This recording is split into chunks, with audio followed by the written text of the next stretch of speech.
எல்லாரும் சேர்ந்து போராட வேண்டியது தானே. நீங்கள் வந்து போராடாமையே போராடினா மட்டும்தான் பொற்காலம். நீங்கள் வந்து போராடாமல் எதையுமே பெற முடியாது எந்த கட்சியிலையுமே. மீனவர்களால் தோற்றுவிக்கப்பட்ட திமுகவே மீனவர்களை புறக்கணிச்சா நாங்க எங்க போய் சொல்றோம்? போராட்டம் பண்ணு சொல்றீங்க, கட்சிக்குள்ளே போராட்டம் பண்ணுமா? உதயநிதி ஸ்டாலினுக்கு கொடுக்கும் போது அப்ப மீனவர்களுக்கு கொடுக்கறதுக்கு நாங்க தகுதியே இல்லையா? உங்க கட்சியை உருவாக்குனது நாங்க கேட்கறது இல்லைங்க தப்பு. சமுதாயம் ஒரு கட்சி வச்சிருக்கு, அது மாதிரி ஒரு சமுதாயம் ஒரு கட்சி ஆரம்பிக்க வேண்டியதுங்கிற கண்டிப்பா ஆரம்பிச்சது ஆகணும். இப்ப போற போக்க பார்த்தா அந்த மாதிரி இவங்க கொடுக்குற மாதிரி தெரியல. அதனால கண்டிப்பா வந்து மீனவருக்கான கட்சி ஆரம்பிக்கப்படும். அதிமுக இருந்து ஓடி வந்து அறிவாலயம் பக்கத்துல செங்கல் பக்கத்துல நின்றுட்டா போதும், உடனே வான்னு சொல்லி இழுத்து போட்டு அவங்களுக்கு வந்து நீங்க வந்து 18 பேருக்கு சீட்டு கொடுத்துருக்கீங்க. பிள்ளையே பெறாதவள மலடிய போய் நிக்க வச்சுக்கிட்டு பிள்ளை பெறா எப்படி பெற முடியும்? அதே மாதிரிதான் நீங்க என்ன பண்றீங்க? தோற்கிற வேட்பாளர் கேண்டிடேட்டை கூட்டணிங்கிற பேர்ல நிறுத்திக்கிட்டு மீனவர்ல நீங்க சாகடிக்கிறீங்க. அவரை ஜெயிக்கவே எப்படி ஜெயிக்கிறீங்க? எனக்கான பிரதிநிதித்துவம் மறுக்கப்பட்டுள்ளது. நான் வந்து நொண்டியா, கூணமா, குருடனா, நோய்வாய்ப்பட்டவனா, எனக்கு ஏன் வந்து நீங்க வந்து சட்டசபையில போட்டியிடுறது வாய்ப்பு தரலைங்கிறத கேள்வி.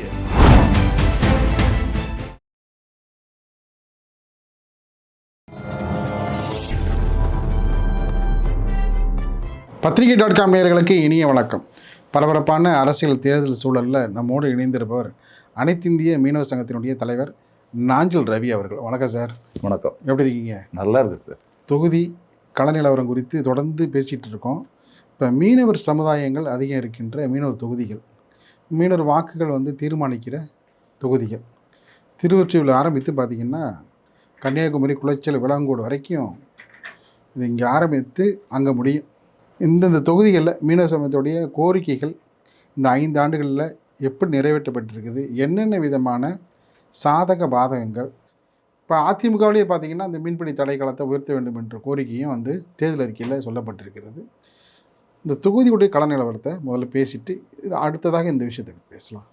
திருவொற்றியூர் தொகுதி அது யாருக்கு சாதகமாக இருக்குது? தமிழகத்தில் 234 தொகுதிகளில் 2026 நடைபெறக்கூடிய இந்த சட்டமன்ற தேர்தலில் வந்து 17வது சட்டமன்ற தேர்தலை வந்து தமிழக மக்கள் வந்து சந்திக்கிறாங்க. இதை வந்து குறிப்பாக தமிழகத்தில் ஏறக்குறைய 38 சட்டமன்ற தொகுதிகளுக்கு உள்ளாடி வந்து மீனவர்கள் அடர்த்தியாக வாழ்கிறாங்க. அப்படி பார்த்தீங்கன்னா கும்மிடிப்பூண்டியில் இருந்து நீங்கள் சொன்ன கன்னியாகுமரி மாவட்டம் ஆரம்ப நீரோடி வரைக்கும் இருக்கக்கூடியதில் கும்மிடிப்பூண்டியில் மீனவர்கள் அதிகமாக இருக்கிறாங்க, பொன்னேரியில் மீனவர்கள் அதிகமாக இருக்கிறாங்க, திருவொற்றியூரில் அதிகமாக இருக்கிறாங்க, ஆர்கே நகரில் அதிகமாக இருக்கிறாங்க, ராயபுரம் அங்கே வந்து மீனவர்கள் திமுக கட்சியை தொடங்கினது அங்கே தான் மீனவர்களால் தொடங்கப்பட்ட இடம் ராயபுரம்.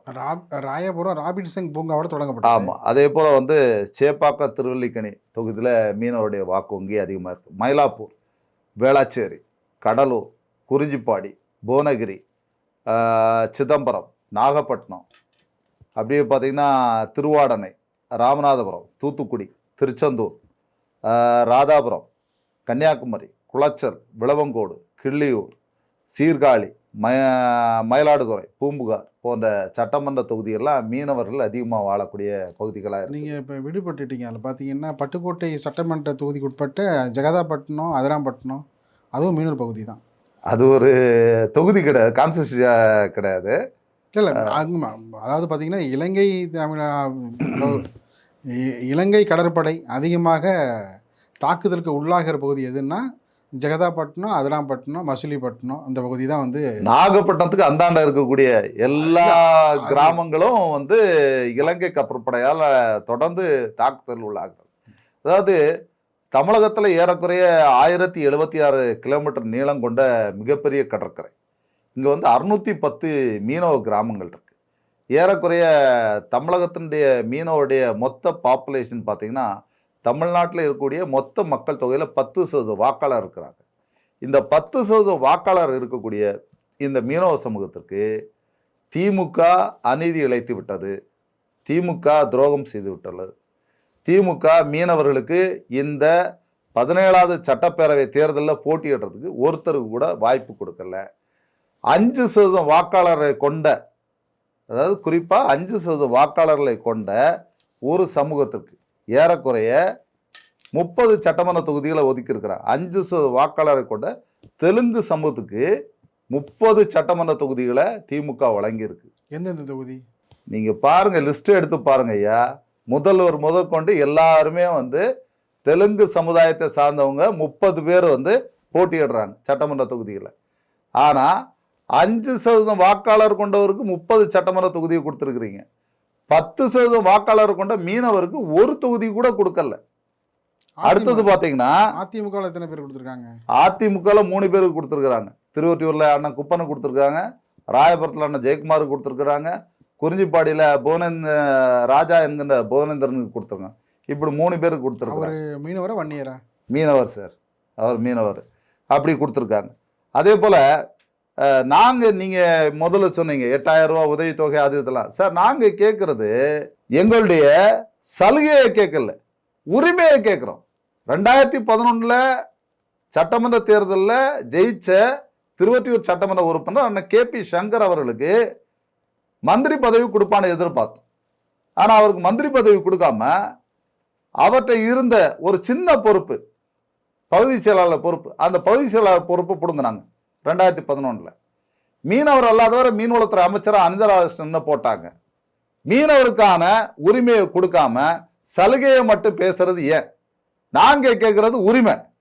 எங்களுக்கு 234 சட்டமன்ற தொகுதியில ஏறக்குறைய 38 தொகுதிகளில் நாங்க வெற்றி வாய்ப்பை நிர்ணயிக்கக்கூடிய ஆளா இருக்கும். தமிழ்நாட்டில் இருக்கக்கூடிய வாக்கு வங்கியில ஏறக்குறைய 1 கோடி வாக்காளர்களை கொண்ட ஒரு சமூகம். இந்த சமூகத்துக்கு நீங்க ஒருத்தரை கூட சட்டமன்ற தேர்தலில் போட்டியிடுறதுக்கு வாய்ப்பு தரலாம். மீனவர்கள் யார்கிட்ட போய் சொல்றது? அப்ப நீங்க மீனவர்களை மதிக்கலன்னு தானே அர்த்தம். நீங்க வந்து எல்லாரும் சேர்ந்து போராட வேண்டியது தானே. நீங்க எப்படி போராடாமே, போராடினா மட்டும்தான் பொற்காலம். நீங்க வந்து போராடாம எதையுமே பெற முடியாது எந்த கட்சியிலுமே. அப்போ திமுகல இருக்கக்கூடிய மீனவர்கள் யாருமே தகுதியான மீனவர்கள் இல்லையா? போராடுங்க. நான் கேக்குறேன், உங்க உங்க கட்சிக்குள்ள இருக்கிறார் கன்னியாகுமரி மாவட்டத்தை சார்ந்த முட்டம் மீனவ கிராமத்தை சார்ந்த AJ ஸ்டாலின் என்கிறவர் இருக்கிறார். அவரு உங்க கட்சியினுடைய மாநில மீனவர் அணி செயலாளர். திமுக. அது மட்டும் இல்ல, ஆமா திமுகல. அது மட்டும் இல்லாம நலவாரியத்துடைய சேர்மன். அப்ப அவர் உங்க மீனவர் திமுகல ஒரு ஆள் இல்லையா? அவருக்கே நீங்க சீட்டு கொடுக்கல.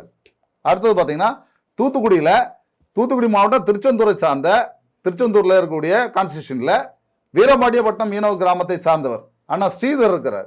அவர் உங்க கட்சியில மீனவர் அணியில இருக்காரு. அப்ப அவருக்கு சீட்டு கொடுக்க கூடாதா? அடுத்தது உங்களுக்கு வந்து நாகப்பட்டினத்துல இருக்கிறார் திரு மனோகரன் என்கிறவர் இருக்கிறார். அவர் வந்து இலங்கை மீனவர் பேச்சுவார்த்தைக்கு சோறு தண்ணி இல்லாம மாச கணக்கில் போய் இலங்கையில கிடப்பார். அப்படி உங்களுக்காக ஜெயிலுக்கெல்லாம் போனவர். அப்படிப்பட்ட ஒரு மீனவருக்கு நீங்க வந்து இதுவரைக்கும் ஒரு வாட்டி கூட MLA நிற்கிறதுக்கு வாய்ப்பு கொடுக்கல. அடுத்தது கௌதமன்கிறவர் இருக்கிறார் எங்க நாகப்பட்டினத்திலே. அவர் வந்து TNFDC தமிழ்நாடு மீன் வளர்ச்சி கழகத்தினுடைய தலைவராக இருக்கிறார். அவருக்கு கூட சீட்டு கொடுக்கல. அடுத்தது உதயநிதி அண்ணன் ஸ்டாலினுடைய தொகுதியில் இருக்கிறாரு VP பொன்னரசிஞ்சல், அவர் ஒரு மீனவர், அவருக்கு வாய்ப்பு கொடுக்கல. ஜெயிச்ச திருவொற்றியூர் தொகுதி, அந்த தொகுதியை ஒரு மீனவர் நின்று ஜெயிச்ச தொகுதியை நீங்க வந்து கூட்டணி கட்சிக்கு கொடுத்துட்டீங்க. கூட்டணி கட்சி கொடுத்துட்டு அந்த மீனவருக்கு சீட்டு கொடுக்காம அவரை வந்து நீங்க வந்து புறக்கணிக்கிறத அப்ப தமிழ்நாட்டில் இருக்கக்கூடிய இந்த 1 கோடி மீனவர்கள் எப்படி பார்ப்பாங்க?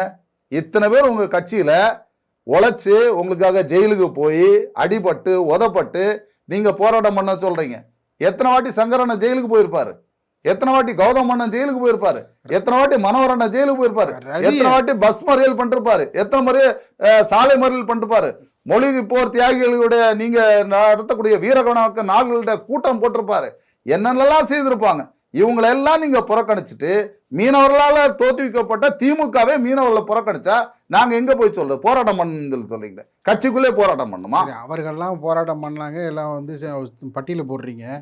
ரவி எத்தனை முறை போராட்டம் பண்ணிருக்காரு? எத்தனை முறை? நான் திமுக கட்சிக்காரனே இல்லையே. இல்லைங்க, எனக்கு வந்து நான் மீனவருக்கான பிரச்சனையை பேசிக்கிட்டு தானே நான் வந்து சங்கம் தானே வச்சிருக்கிறேன். சங்கம் தான், அந்த சங்கத்தின் சார்பாக தான் இங்க தமிழ்நாட்டுல நாங்க கேட்கறது எங்களுக்கான சலுகையே கேட்கல.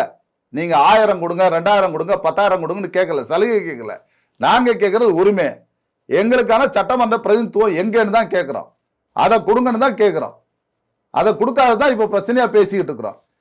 அதிமுக உங்களுக்கு நான் இப்போ சொன்னேன் பாருங்க, 5% வாக்காளர்கள் கொண்டவர்களுக்கு நீங்கள் 30 சட்டமன்ற தொகுதிகளை கொடுத்துருக்கீங்க. அதே மாதிரி நாடார் சமூகத்தை சார்ந்தவங்களுக்கு நீங்கள் என்ன பண்ணுறீங்க, 10 சட்டமன்ற தொகுதியை ஒதுக்கி இருக்கிறீங்க. அப்பாவு அண்ணன் ராதாபுரம் சட்டமன்ற தொகுதியை ஒதுக்கி இருக்கிறீங்க. ஆஸ்டின் அண்ணனுக்கு நாகர்கோவில் சட்டமன்ற தொகுதியை ஒதுக்கி இருக்கிறீங்க. கீதா ஜீவன் அவர்களுக்கு தூத்துக்குடி சட்டமன்ற தொகுதியை ஒதுக்கி இருக்கிறீங்க. அண்ணா அனிதா ராதாகிருஷ்ணன் அவர்களுக்கு திருச்செந்தூர் சட்டமன்ற தொகுதியில் ஒதுக்கி இருக்கிறீங்க. பிரபாகரன் ராஜா அவர்களுக்கு வந்து விருகப்பாக்கம் சட்டமன்ற தொகுதியை ஒதுக்கி இருக்கிறீங்க. அதே போல வேலு அவர்களுக்கு மயிலாப்பூர் சட்டமன்ற தொகுதியை ஒதுக்கி இருக்கிறீங்க. அதே போல தங்கபாண்டியன் அவர்களுக்கு ராஜபாளையம் சட்டமன்ற தொகுதியை ஒதுக்கி இருக்கிறீங்க. மனோஜ் பாண்டியன் அவர்களுக்கு ஆலங்குளம் சட்டமன்ற தொகுதியை ஒதுக்கி இருக்கிறீங்க. கலை கதிரவன் என்கிறவருக்கு தென்காசி சட்டமன்ற தொகுதியை ஒதுக்கி இருக்கிறீங்க. அண்ணன் மகேஷ் மாநகர நாகர்கோவிலுடைய மேயராக இருக்கிற மகேஷ் அண்ணனுக்கு கன்னியாகுமரி சட்டமன்ற தொகுதியை, இப்படி நாடார்களுக்கு நீங்கள் வந்து 10 சட்டமன்ற தொகுதிகளை ஒதுக்கி இருக்கிறீங்க. இப்போ என்ன சொல்கிறீங்க, சென்னையில் அவங்களுக்கு கொடுத்த அந்த தொகுதி வந்து மயிலாப்பூர் விருகம்பாக்கத்தெல்லாம் வந்து மயிலாப்பூரில் உங்களுக்கு கொடுக்கணும் அப்படின்ட்டு சொல்கிறீங்களா?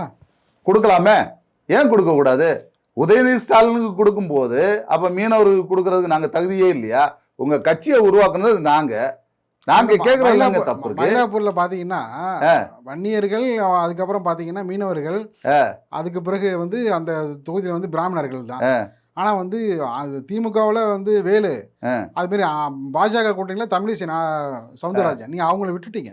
யாரை?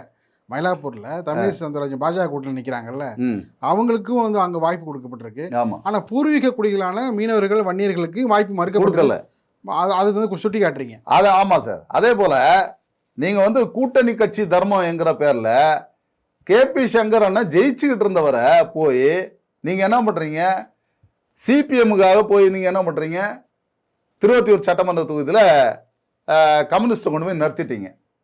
Communist ஜெயிக்குமா sir? அங்கே பெரம்பூரில் கொண்டு போய் நிறுத்தினா கூட அங்கே தொழிற்சங்கம் இருக்குது. இதே மாதிரி திருவொற்றியூரில் பல முறை பல வேட்பாளர்களை பாண்டியனை போட்டிருக்கிறாங்க. இதே மாதிரி நீங்கள் சொன்ன தமிழிசை சவுந்தரராஜனுடைய அப்பாவை நடத்தினாங்க, அவரும் தோத்து போயிட்டாரு. இப்படி மாற்று கட்சிகள் அங்கே நின்னாலே தோத்து போயிடுறாங்க. அங்கே ஜெயிக்கிறது திமுக அண்ணா திமுக தான். குப்பண்ண அல்லது கேபி சங்கர் அண்ணன், இல்லது கேபி சங்கருடைய அண்ணன் வந்து கேபிபி சாமி, இப்படிப்பட்டவங்க. கடற்கரை முழுக்காவே கேபிபி சாமி அண்ணன், கேபிபி சங்கர் அண்ணன், அவங்க அப்பா மீசக்காரர் கே பரசுராமன், அவர் தான் ஒவ்வொரு கடற்கரையிலும் கொடியேற்றினவர். அந்த குடும்பத்தை மறந்துட்டீங்களப்பா. திமுக இப்படி மறக்கலாமா? அதாவது சமூக நீதி மறுக்கப்பட்டிருக்குங்கிறீங்க. சமூக நீதி பேசுறதுக்கே திமுக அருகதையே கிடையாதுங்க. அதிமுகவில் 2 பேர் கொடுத்துருக்காங்க, 3 பேருக்கு கொடுத்துருக்காங்க சார். தாவேக்காவில் அதே மாதிரி 2-3 இடங்களில் கொடுத்துருக்காங்க. ஏன் 40 ஆண்டு காலத்துக்கு பிறகு தாவேக்கால ஒரு மீனவரை வந்து தூத்துக்குடியில் நிறுத்திருக்கிறாங்க. இப்போ நாம் தமிழர் சீமான் அந்த மாதிரி நிறுத்திருக்காங்க, பல இடங்கள்ல நிறுத்திருக்காங்க. அதே போல அதிமுகலேருந்து யாரெல்லாம் ஓடி வர்றாங்களோ, அதிமுகலேருந்து ஓடி வந்து அறிவாலயம் பக்கத்தில் செங்கல் பக்கத்தில் நின்றுட்டா போதும், உடனே வான்னு சொல்லி இழுத்து போட்டு அவங்களுக்கு வந்து நீங்கள் வந்து 18 பேருக்கு சீட்டு கொடுத்துருக்குறீங்க. இப்படிலாம் வந்து நீங்கள் வந்து துரோகம் பண்ணிட்டு மீனவர்களுடைய வயத்தறிச்சலை வாங்கி கொட்டிருக்கிறீங்க. போடியில் வந்து பன்னீர்செல்வம் அண்ணன், அவருக்கு வந்து அதிமுகலேருந்து ஓடி வந்தவருக்கு திமுகவில் இடம் கொடுத்துருக்குறீங்க. அடுத்து ஒருத்த நாட்டில் வைத்தியலிங்கம் அண்ணனுக்கு கொடுத்துருக்குறீங்க. ஆலங்குளத்தில் மனோஜ் பாண்டிய அண்ணன் அவர்களுக்கு கொடுத்துருக்குறீங்க. விளாத்தி குளத்தில் வந்து மார்க்கண்டேயன் அவர்களுக்கு கொடுத்துருக்குறீங்க. துறைமுகம் தொகுதியில் அண்ணன் சேகர்பாபு அண்ணனுக்கு கொடுத்துருக்கீங்க. ஈரோடு மேற்கில் வந்து முத்துச்சாமி அண்ணனுக்கு கொடுத்துருக்குறீங்க. நாகர்கோவிலில் அண்ணன் ஆஸ்டின் அண்ணனுக்கு கொடுத்துருக்குறீங்க. திருமங்கலத்தில் மணிமாறன், அதாவது சேரப்பட்டி முத்தையா அவருடைய பையனுக்கு கொடுத்துருக்குறீங்க. முதுகுளத்தூரில் RS கண்ணப்பனுக்கு கொடுத்துருக்குறீங்க. அருப்புக்கோட்டையில் KKS R ராமச்சந்திரன் அவர்களுக்கு கொடுத்துருக்குறீங்க. திருவண்ணாமலையில் அண்ணன் வேலு அவர்களுக்கு கொடுத்துருக்குறீங்க. கோவை தெற்கில் வந்து செந்தில் பாலாஜி அண்ணனுக்கு கொடுத்துருக்கீங்க. திருச்செந்தூரில் வந்து அனிதா ராதாகிருஷ்ணன் கொடுத்துருக்கீங்க.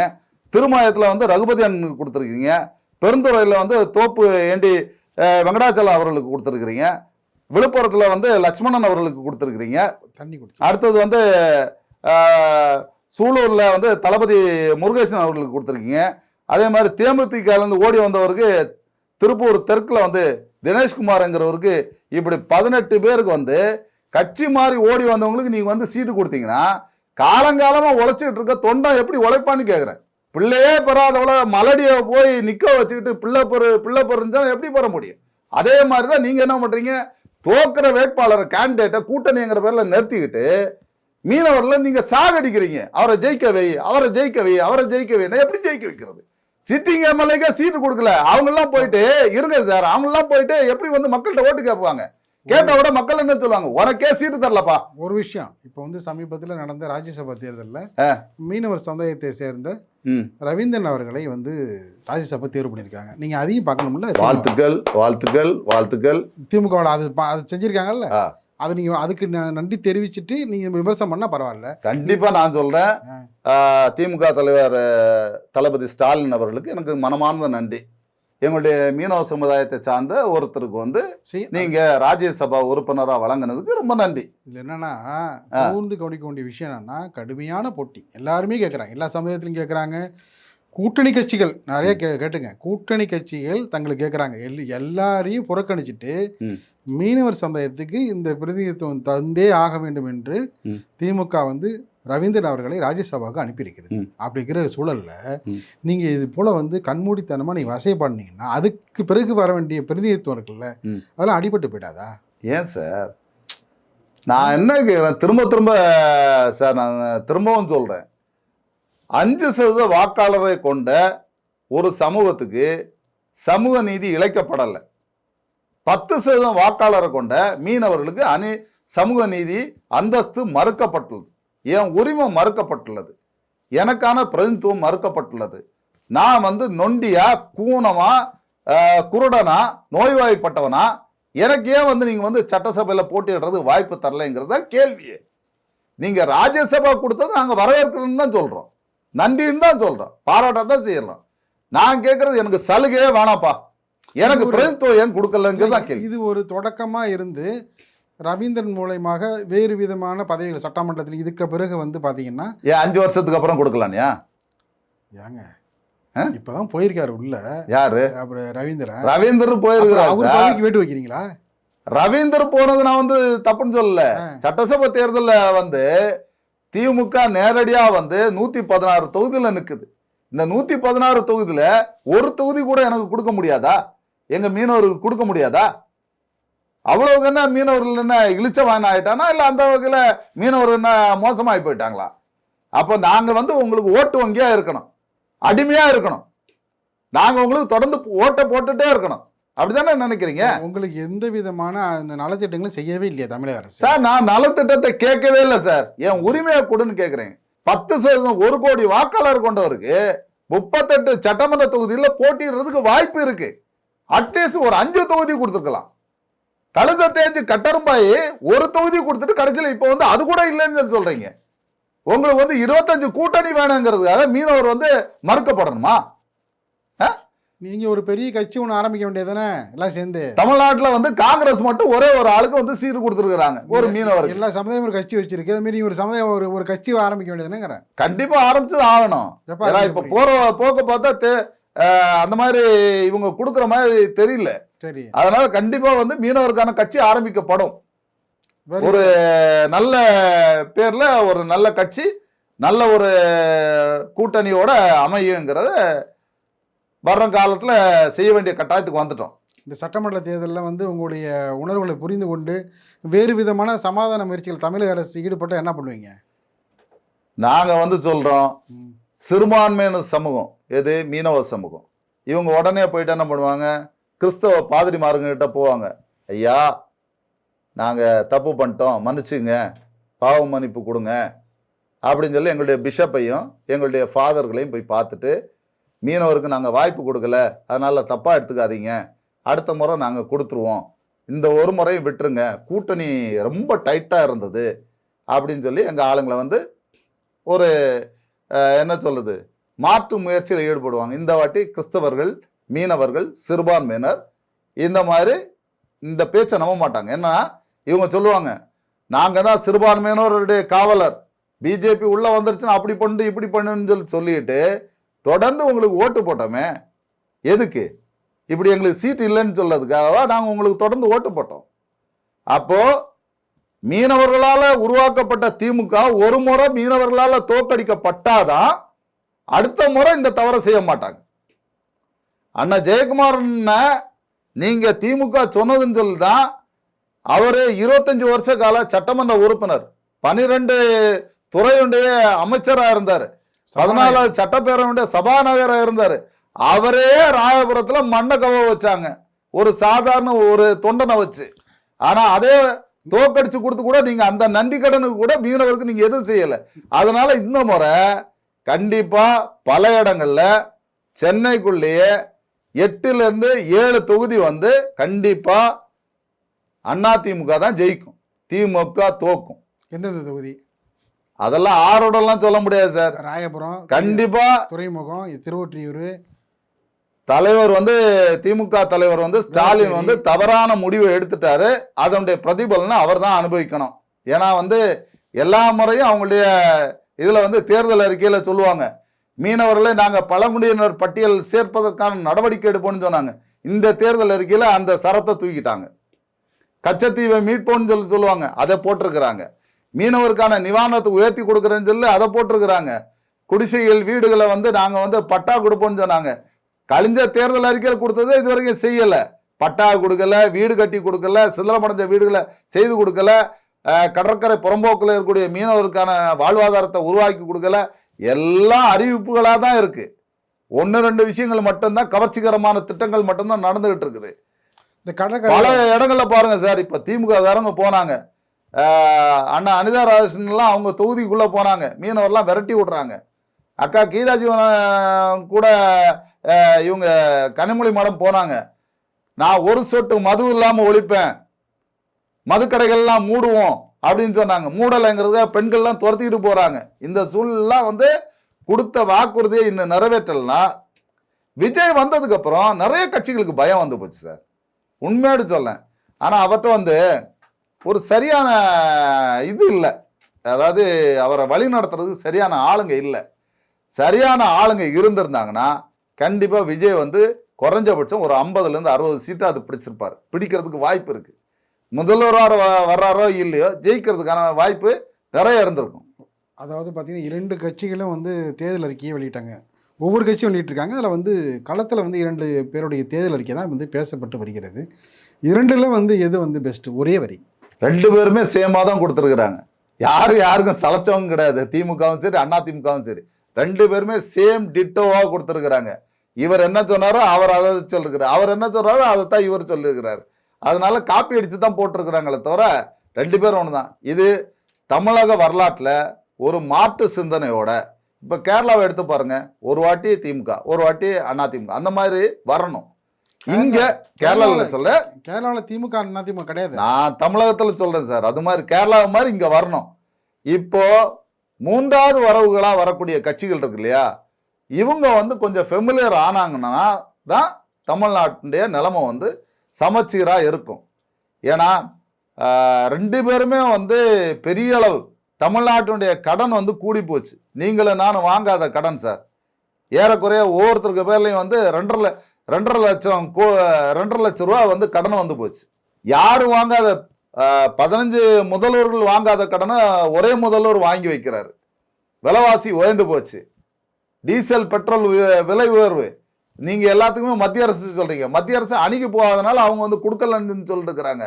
சமூக நீதி பேசக்கூடிய நீங்க உங்க ஸ்கூலுங்கள்ல ஹிந்தி வச்சிருக்கிறீங்க, நீங்களே இந்தி ஸ்கூல்ல நடத்துறீங்க, இந்திய அழிக்கன்னு நீங்க சொல்லிட்டு இருக்கிறீங்க.